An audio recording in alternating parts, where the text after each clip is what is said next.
Today we begin current electricity, right? तो current electricity में तीन टुकड़ों में हम इसको पढ़ते हैं. हाँ भाई, सो इधर हमने यहां पर एक कंडक्टर रखा और इसमें एक फील्ड अप्लाई करी, राइट? We apply field.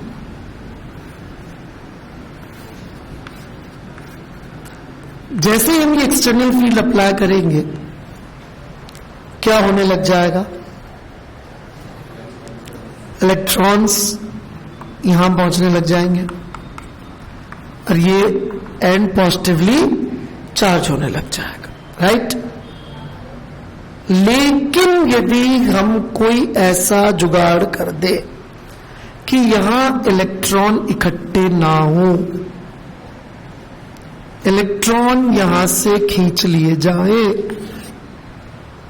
यदि हम कोई ऐसा जुगाड़ कर दे कि यहां पॉजिटिव चार्ज इकट्ठा ना हो, पॉजिटिव चार्ज खींच लिया जाए बोलना अच्छा नहीं होता, इसलिए मैं कहूंगा कि हम यहां पर इलेक्ट्रॉन सप्लाई कर दे.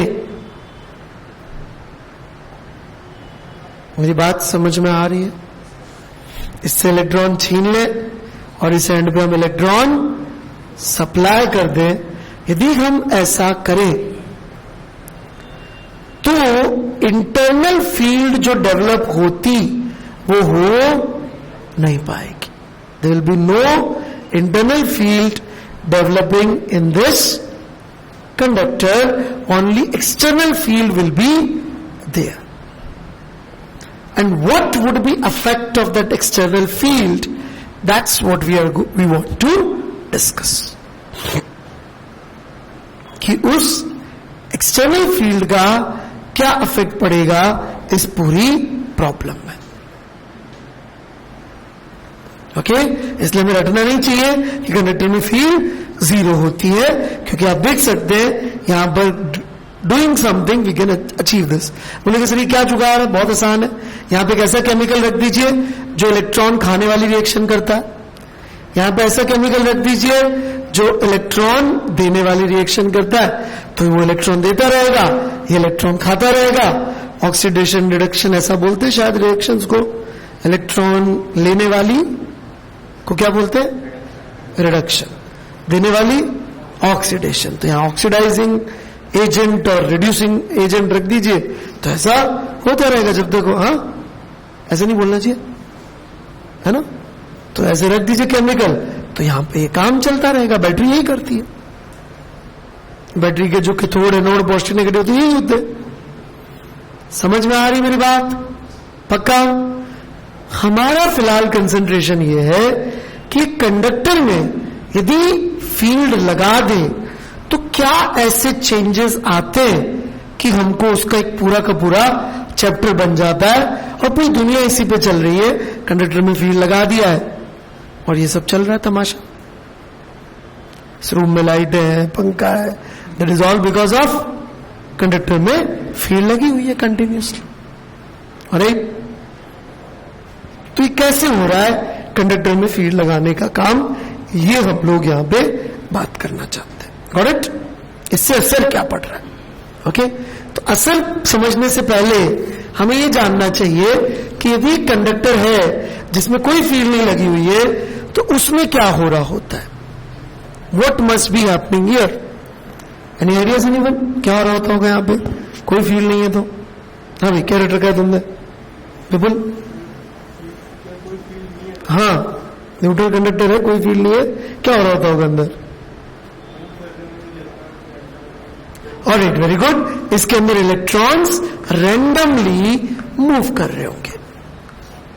ओके, पॉजिटिव चार्ज मूव कर रहा होगा, पॉजिटिव चार्ज मूव नहीं करेगा. क्यों? हाँ, ओके ओके, ठीक है.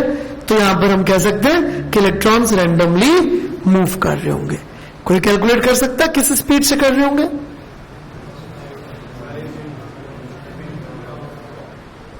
कोई जवाब देना चाहे तो हाथ उठा सकता है. कैसे निकालेंगे स्पीड? Anyone?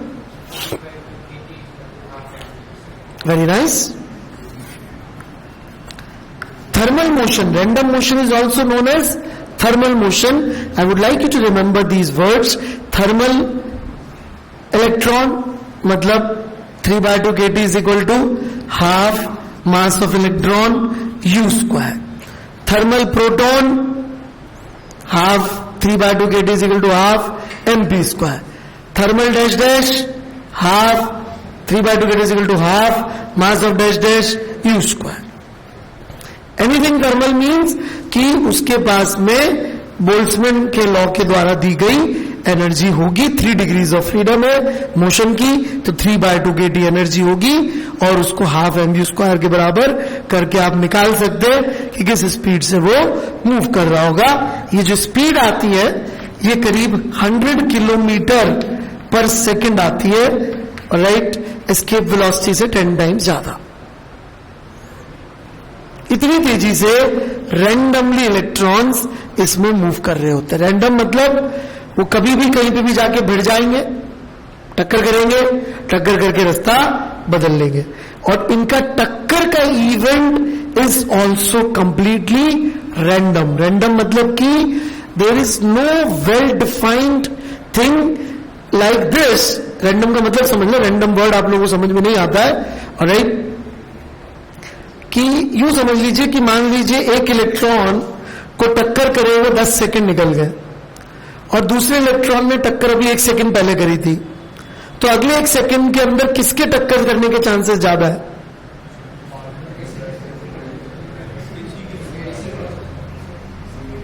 दोनों के same.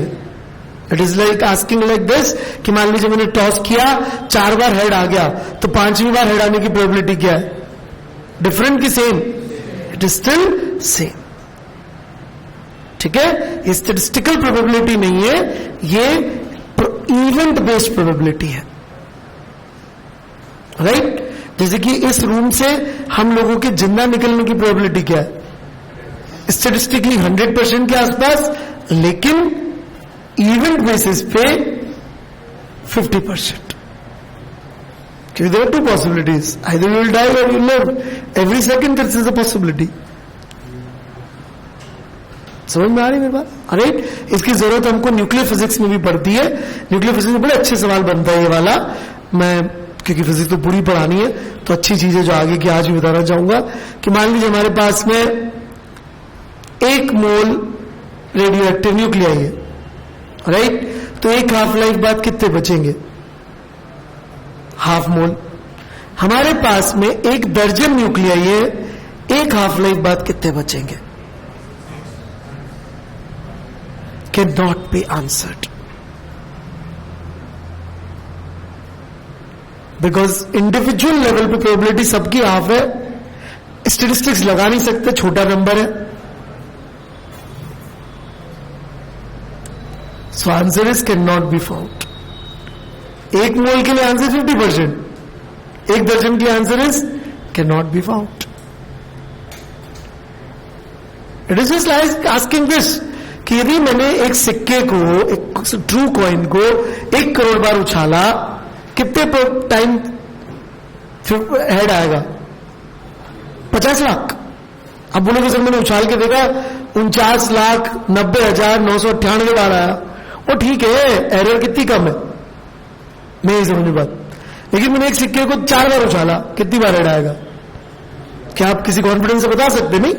You can not tell any answer in confidence कि सर इतना ही आएगा. प्रोबेबिलिटी बता सकते हैं और एक चांसेस की, तो वैसी चीज हो जाती है, राइट. सो प्लीज अंडरस्टैंड, ये प्रोबेबिलिटी रैंडम वाली थोड़ी अलग होती है. ओके, समझ में आ रही मेरी बात? भाई हमारा ये कहना कि एवरेज इतनी देर में कोलाइड कर जाते हैं, ये गलत बात है. कि भाई average time of collision is 2 second. इसका मतलब अपन ने सबका जोड़ा, एवरेज आउट किया तो मालूम पड़ा 2 सेकेंड में कोलिजन कर जाते हैं. टाइम ऑफ कोलिजन जोड़ा divided total number of particle से, तुम्हें क्या मालूम पड़ा? भाई 2 सेकेंड में कोलिजन हो रहा है. बट इसका कतई मतलब ये नहीं है कि जिसके 4 सेकेंड हो गए उसके, जिसका अभी तक 1 सेकेंड ही हुआ है, उसकी प्रोबेबिलिटी इससे ज्यादा है.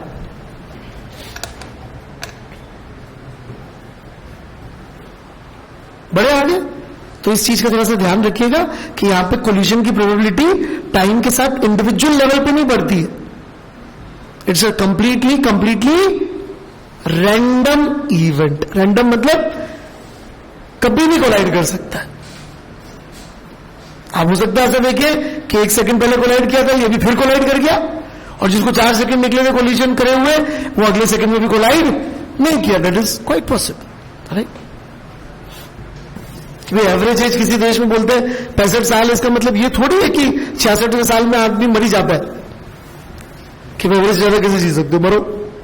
अरे तो ये यहां पे आपको समझना पड़ेगा, इसकी हमें जरूरत भी पड़ेगी अभी सवाल वगैरह मतलब डेरिवेशन करते हुए.